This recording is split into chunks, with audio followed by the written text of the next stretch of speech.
Pemirsa, diduga korupsi uang kas sebanyak 5,2 miliar rupiah. Seorang supervisor teller pegawai Bank BNI di Palembang ditetapkan sebagai tersangka.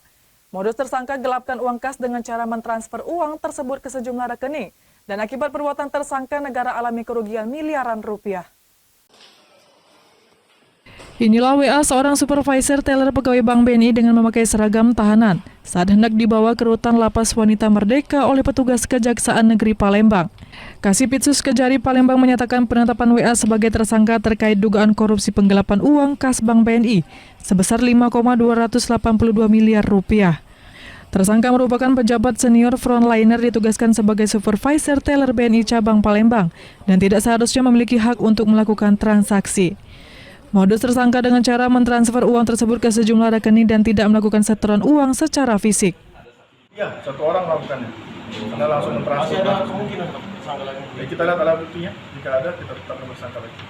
Semua bertanggung jawab di mata hukum sama seperti itu.